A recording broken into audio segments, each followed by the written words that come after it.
Hi everyone, welcome back to my second project for Kitaholic Kits for the month of June. And I am recording all of these voiceovers in one go, so I'm still sick, as I was last week, so I apologize ahead of time for the coughing.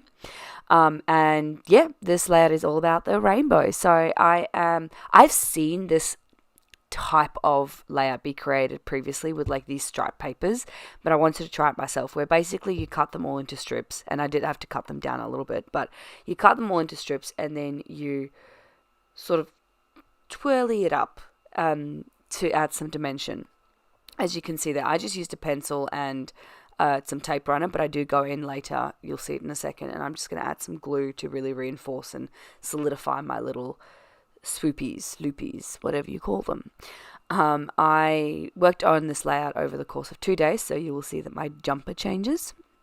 And yeah, so that's me working on it now.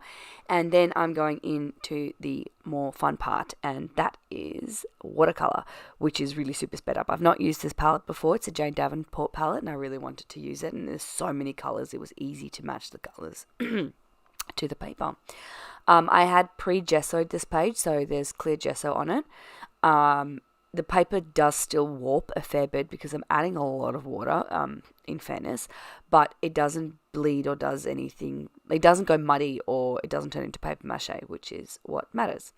So, yep, that is me doing that. And then I showed you a different photo at the beginning, but I thought the colors... No, what happened was, when I actually did all those little swoopy loopy thingies, the bigger photo I was going to use was going to cover them up, and I was like, I don't want to do that. I spent so long looping them. And so my solution was that I'm just going to switch it out for, like, these were from another project, so I'm just switching them out. Anyway, so I'm going to do the bigger photo at the bottom, the smaller photo at the top, and then I'm going to embellish with floral clusters in a slightly diagonal way. Now, you'll see what I mean when I go down the track, because I want to keep it central, but I also want to have I want the layout to look dynamic. And what does that even mean? I don't know. I'm sick, guys. We've had so many illnesses in our house this week, and I am just struggling. Even baby had gastro, and I felt so bad for her. And bad for me, because when a baby has gastro, that means you change a lot of nappies. Anywho, I'm now going into embellishing this layout. This is... Sorry, these photos are from Mother's Day. It was a really rough Mother's Day. My mother-in-law was in hospital. She still is, but at the time it was just, we didn't really know whether she was going to make it, and it was a really, really, really tough Mother's Day. And so I was just super grateful for what I did have. Like, we've got two healthy girls, and my mum was there, my grandma was there, so I was like very grateful this day. Now, I do a little bit of journaling about that in my little journaling down the track, but yeah, so this layout, I really wanted to make it bright and happy, and I'm so happy I switched the photos out, because honestly I love how it looks in the end, and it just tells a special story for me. Anyway, so I'm using those, like, the washi tape style labels that we got in the kit, and I'm just putting them on paper first. At least one of them I put on paper first, and then I'm using that's one of the chipboard frames as well. And yeah, I can't remember what I'm doing next. Oh, I'm going with the flowers next, the nice pretty side.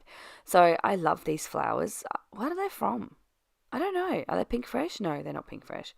I don't know, but the point is, I love them because, like, the clusters are really bent in a nice way that they look like they're made by you, if that makes any sort of sense. Again, I'm real sick, so I'm not making a lot of sense, but yes, me like pretty flowers is what I'm saying. I'm overlapping some of the flowers on top of the photos, but mostly I'm just tucking them below.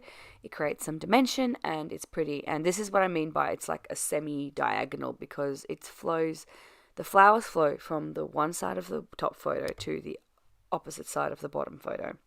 Look at me explaining things well. I love that heart watercolor label, but I just didn't have the space to use it, so I didn't use it in these projects, but I will definitely be keeping that. Instead, I'm using this itty bitty little label here, and I'd already done my journaling on it, because some of it is propped up, so it would be really hard to do journaling if I didn't do it before. So journaling's done. Adding a few more pieces of the chipboard here and at the top, I believe. Yep. Yeah, so there's 3 pieces where I'm using chipboard over the course of the whole layout. Now I'm going to add a few little sprinkly bits, again, to like really visually link you to the fact that I'm doing that swoopy, diagonal flowiness. Yes. I'm a scrapbooker. Yay, I can describe things. Honestly, you don't come to me for instruction, do you? Like, most people, I feel like, watch my videos more for inspiration or like on how to use projects or listening to my nonsensical ramblings. Like, you're not, like Laura Alberts, she gives you like really good tips and advice. That's not my job here. My job is not, like, I'm just doing pretty things and I'm explaining what I'm doing. So yeah, if I'm wrong, let me know, but I'm pretty sure like most of you are just here to be creatively inspired. And I'm done. That went on a weird tangent. Ending my date, and I'll see you all next week. Bye.